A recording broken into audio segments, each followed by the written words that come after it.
Good evening, live from this news center of the Sultanate of Oman television. Here we present to you tonight's news bulletin. But first, the headlines. Exports. OQ exports the first shipment of products from the Salalah liquefied petroleum gas factory to international markets. His Excellency the Minister of Labour briefs the Shura Council on the Ministry's current plan in implementing employment initiatives in the public and private sectors. And the Ministry of Health reports 4 deaths and 1,959 new COVID-19 cases.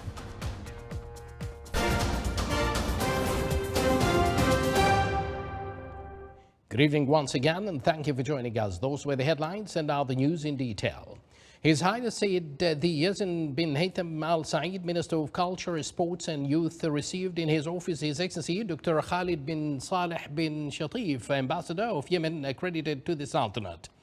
During the meeting, they discussed the bilateral relations and a number of matters of common concern. They also reviewed the aspects of existing cooperation in the fields of culture, sports, youth, as well as exchanging points of view on ways to enhance and develop them so as to serve both countries.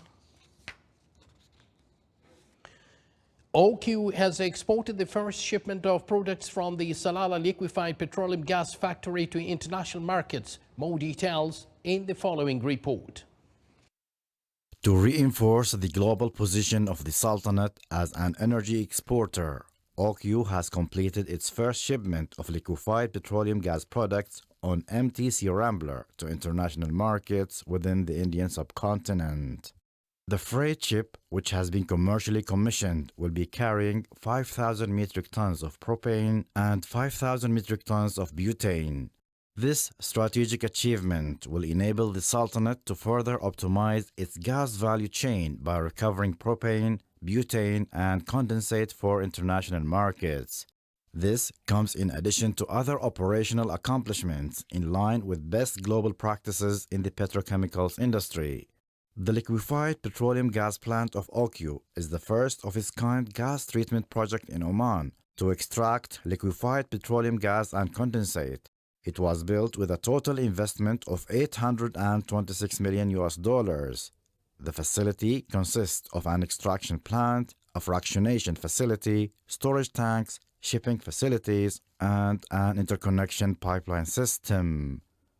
For the Sultanate of Oman Television, Saleh bin Khalfan al-Rahbi.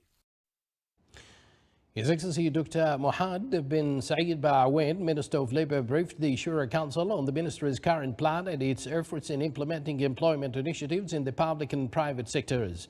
Their Excellencies members of Shura Council discussed with the Minister matters concerning the current job market condition, the job opportunities and the job placement systems, as well as matters concerning citizens whose service were terminated.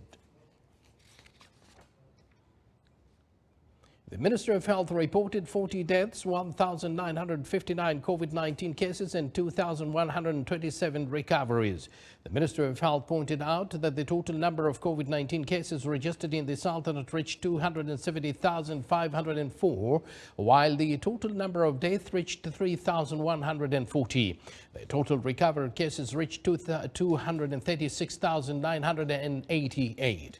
The ministry indicated that the total number of inpatients reached 1,571, of which 530 are in intensive care units around the healthcare institutions in the country. The Minister of Health launched the 4th edition of the National Guidelines for the Management of Diabetes mellitus. More details coming up in this report.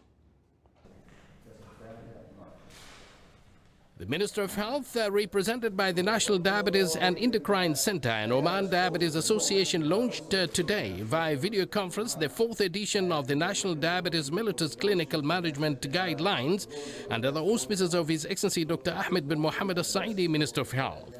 The Minister of Health praised the efforts of the joint teamwork who prepared the manual, stressed at the same time on the importance of activating the manual's guidelines in the treatment of diabetes mellitus.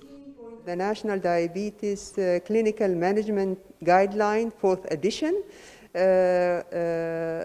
under the patronage of His Excellency Dr. Ahmed Al-Saidi and Professor Andrew Bulletin, the President of International Diabetes Federation.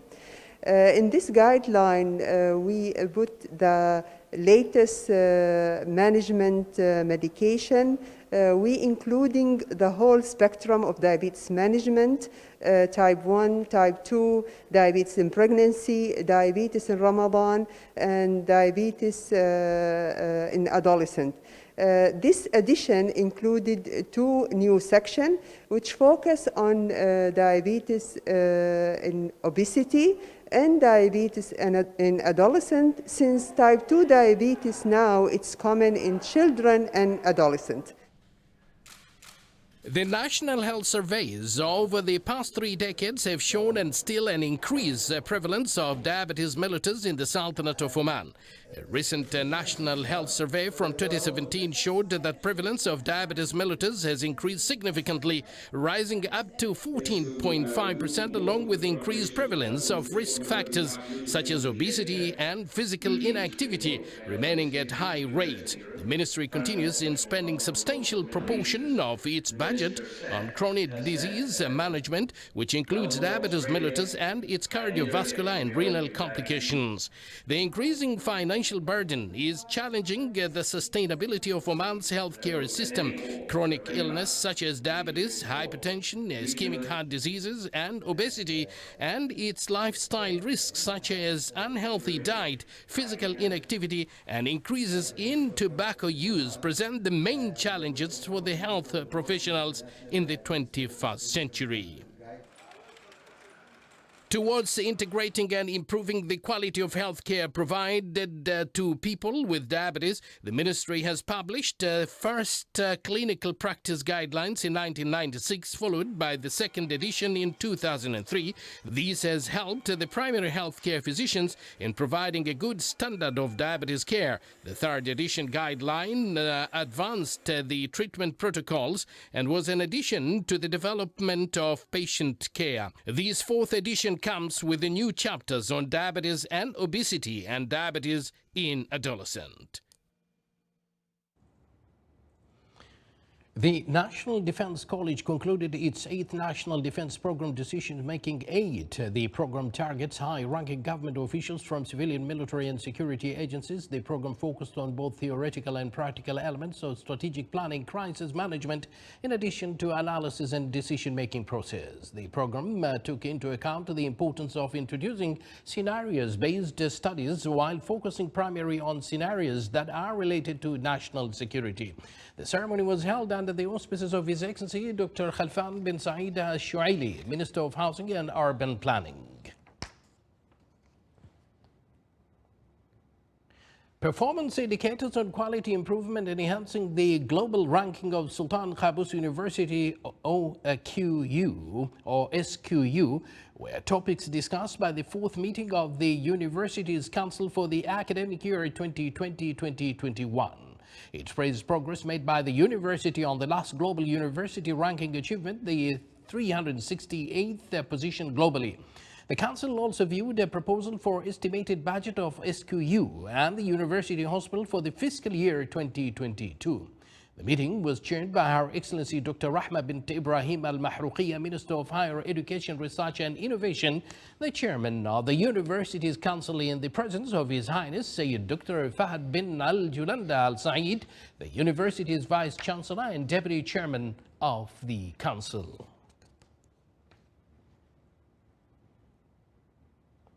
Oman Tourism Development Company Umran Group, along with the Ministry of Labor, launched a training coupled with employment program Miriyav, which represent a platform to employ Omani young cadres, develop their capabilities and skills, and qualify them to work in the promising tourism sector. The program will work to provide necessary vocational training for 148 male and female job seekers who have a general education diploma, post-education diploma, and bachelor degree. Meanwhile, Omran Group announced the selection of Persila Group of hotels to operate Al Musuna Resort starting from the current month in order to make it a main destination for family holidays locally, regionally and internationally, in addition to providing various activities for visitors. In an interview with Oman television, His Excellency Dr. Ahmed bin Salim Al-Mandhari, WHO Regional Director of Eastern Mediterranean, spoke on the current pandemic situation in the region and the world. I was present at this particular interview, and here are the details. Thank you, Mr. Abdullah, for inviting me to this short interview. It is my great pleasure and honor. And I'd like to thank also those who are sitting in front of the TV screen listening to your news. As usual. Answering your question, in fact, we have witnessed, alhamdulillah, at the global and regional level, a drop in the number of the positive 19 cases that have been reported by countries for the last 10 weeks. As well, we have noticed also a drop in the number of the deaths linked with COVID-19. However, at the same time, in spite of this good news, we have witnessed in some countries here in the region a 20% increase in the number of the positive cases reported by these countries. And also we have witnessed more than 20% increase in the number of the deaths that are linked with COVID. Now there are many reasons behind that. I mean, one of them, as we all know, the different variants, especially the Delta variant, which is well known by its nature and its feature of widespreading. The second reason is, if I may call it, the weak vaccination strength in many countries, not only in the region here, but outside, which is strongly linked with the shortage of the vaccine at a global level. And the third reason is sometimes linked with the non-adherence of the public health and social measures that have been known for many years will protect us after Allah will from different types of communicable diseases. So my message is just to thank everyone for your collaboration, for your cooperation based on the WHO concept, whole of government and whole of society. The way is not easy, we all know, but I'm sure together we will succeed, inshallah, in saving our lives. Now, Dr. Ahmed, I'm sure there are a lot of areas that you have come to learn and you have evaluated them. What kind of message would you like to give to the region and to individual countries about the situation of the COVID-19 and the way that things can be dealt with in a better way? Thank you very much for this second question. And in fact, there are many lessons that we have learned at WHO. And based on that, in fact, we have initiated an independent evaluation by a group of well-known experts to look at the responses that we have taken as a WHO, as well as the responses given by the member states, looking at this pandemic operation from different angles. One of them is the implementation of the international health regulations, which is called IHR 2005, and identifying and looking at the strengths of the implementation, whereas in addition to that, the opportunities of improvement that we need to look at. Also, it looked at the financing and the strength and the empowering of WHO. In addition to that, we have identified the important role of communities and individuals' empowerment and engagement and their active participation in fighting whatever health emergencies or challenges, including this sort of pandemic. So my message here is just to urge us all to work together in a very collaborative and integrative manner. And I'm sure, inshallah, based on that spirit, we will be able to come out from this pandemic with a lot of successes, with less failures and more lives that are saved. So thank you again for giving me this opportunity. Now, one of the areas that disturbed many people, not only here in the Sultanate of Oman, but throughout the world, that they receive this conflict message through social media. Misinformations are there quite a lot. What did the WHO Eastern Mediterranean region did towards this particular area? This is what we mean by fighting the infodemics, that every communities in every country around the globe is really facing. So in WHO, we have created a lot of platforms that are accessible to everyone free of charge at any time. It is just, you need to go and read. And it is given at different languages, including Arabic language. Now, that was His Excellency Dr. Ahmed bin Salim Al-Madhari, WHO Regional Director of Eastern Mediterranean region, who spoke to us earlier. Now, I would like just to mention that Dr. Ahmed insisted to wear his masks, and apparently he just returned back, but he has spent the number of days required for him to be quarantined, and yesterday only he got out, and now he's going to be with his family. So thank you once again, Dr. Ahmed.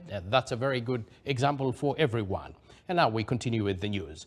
Oman oil price September 2021 delivery reached more than $74 per barrel. According to Dubai Mercantile Exchange, Oman oil price rose by $1.70. The average price of Oman oil July 2021 delivery reached $66.40 per barrel.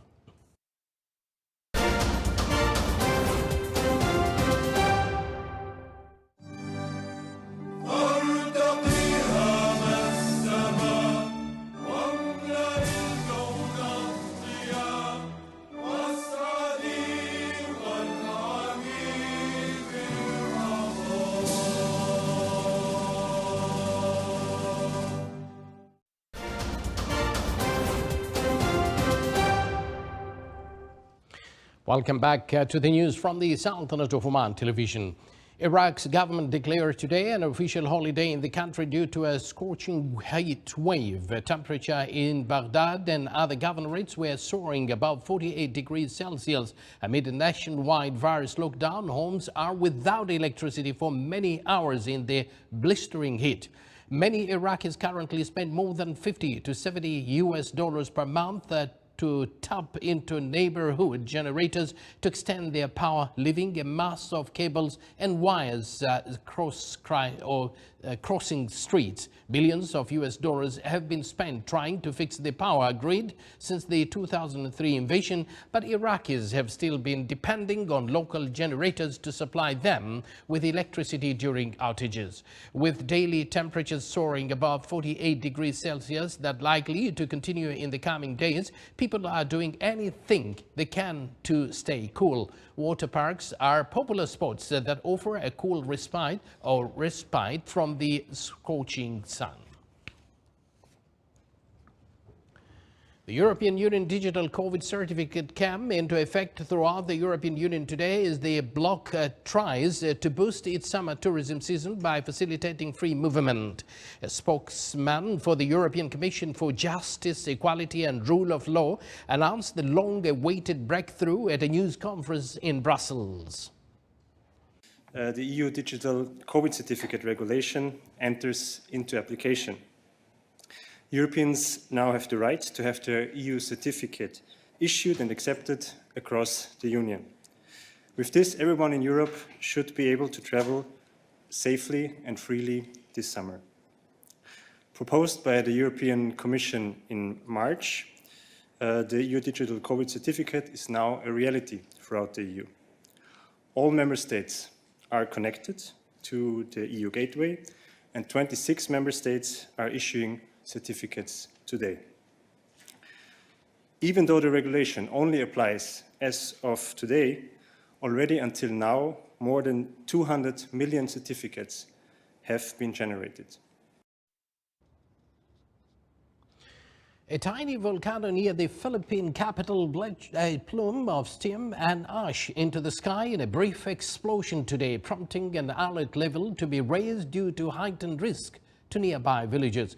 The government experts said magmatic materials came into contact with water in the main crater of Taal volcano in Batangas province, setting off the steam-driven blast with no accompanying volcano earthquake.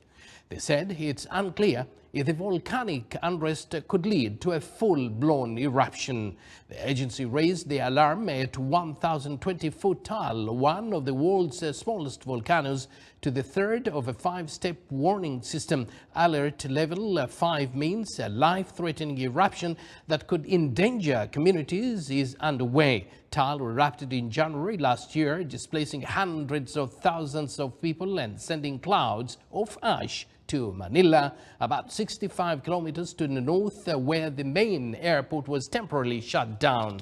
The Philippines lies along the Pacific Ring of Fire, a region prone to earthquakes and volcanoes eruptions.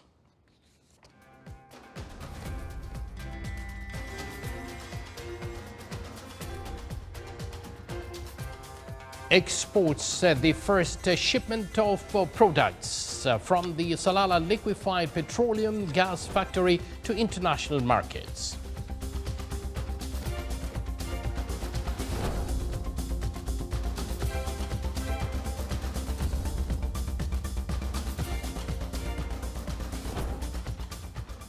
His Excellency the Minister of Labour briefs the Shura Council on the Ministry's current plan in implementing employment initiatives in the public and private sectors.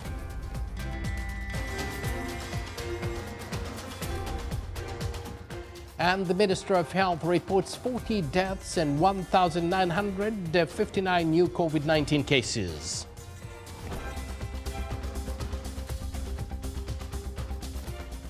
And with that, we do conclude this news bulletin brought to you live from this news center of the Sultanate of Oman Television. As usual, stay safe and healthy by following all the preventive measures.